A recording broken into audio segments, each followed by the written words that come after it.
saya Dini Aulia Ramadhanti, mahasiswi S1 Keperawatan UPN Veteran Jakarta. Pada kesempatan kali ini, saya melakukan praktik kesehatan matra, yaitu melakukan komunikasi, informasi, dan edukasi atau KIE terkait COVID-19.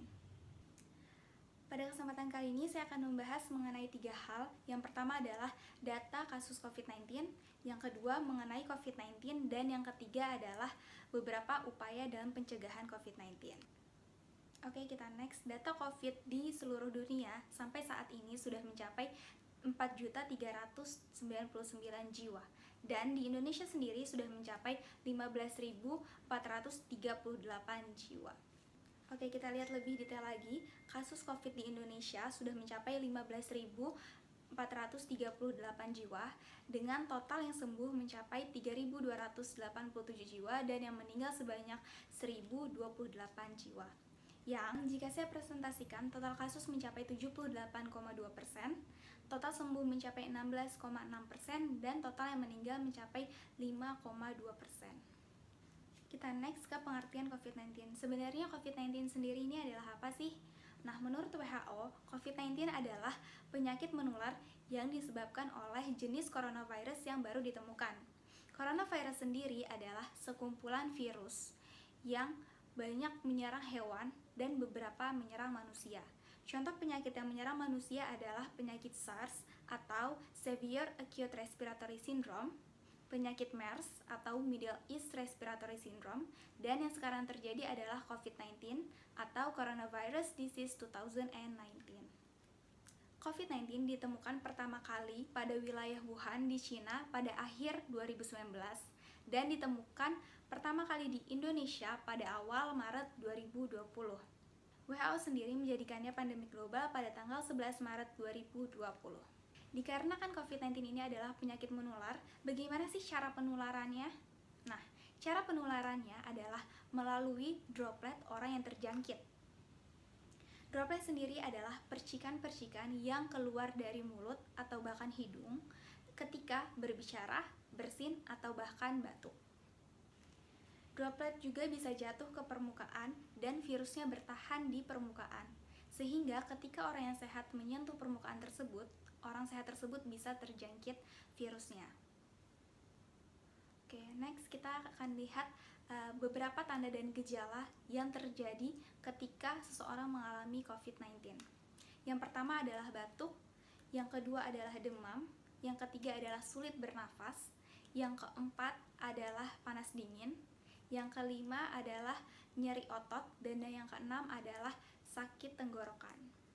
Belakangan ini ditemukan orang yang terjangkit COVID-19 tidak memiliki gejala apapun atau yang dinamakan asimptomatik. Nah, orang yang mengalami ini disebut orang tanpa gejala atau OTG.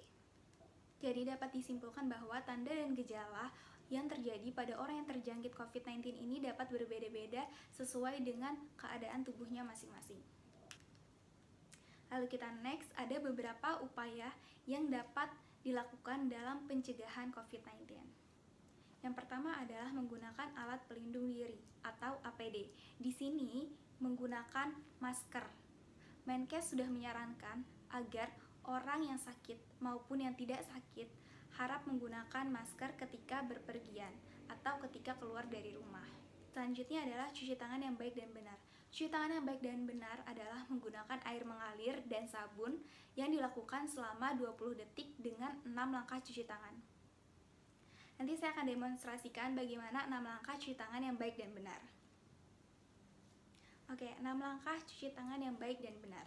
Langkah pertama adalah ambil sabun secukupnya, lalu gosok ke telapak tangan. Lalu yang kedua, gosok punggung tangan. Yang ketiga, sela-sela jari. Yang keempat, ujung jari. Yang kelima, ibu jari.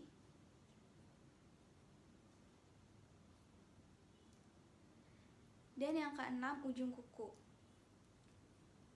Dilakukan secara memutar di telapak tangan. Nah, diharapkan untuk mencuci tangan sesering mungkin.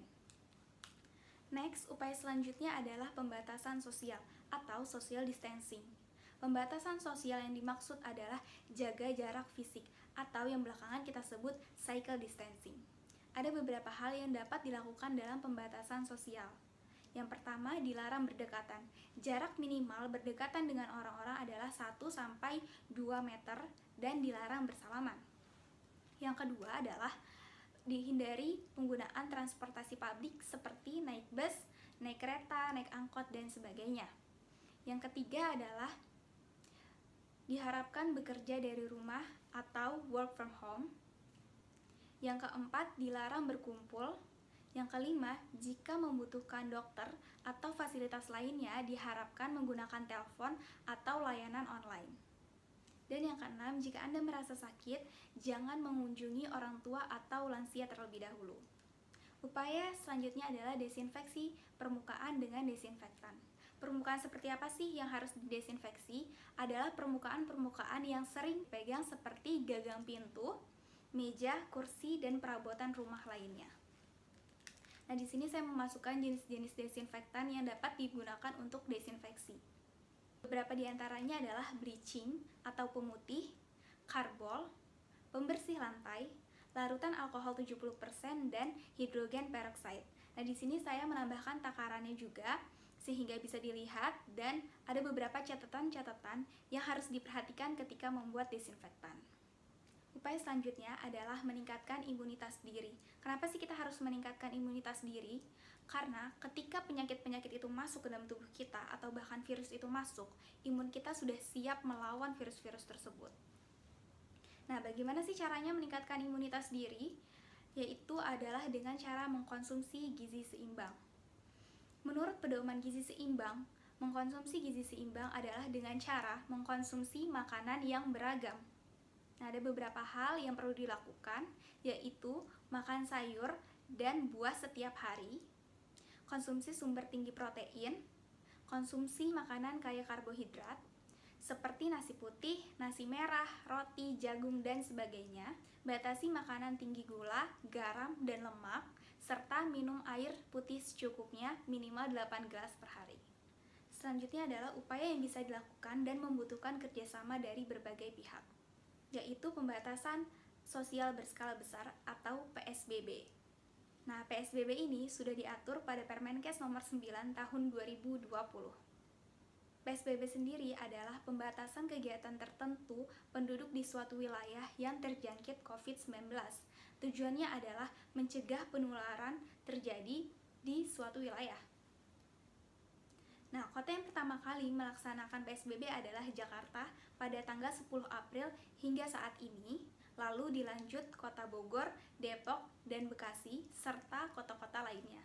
Berikut mengenai COVID yang bisa saya sampaikan, semoga menambah informasi mengenai COVID. Sekian dari saya, kurang lebihnya mohon maaf. Wassalamualaikum warahmatullahi wabarakatuh. Stop coronavirus, stay at home.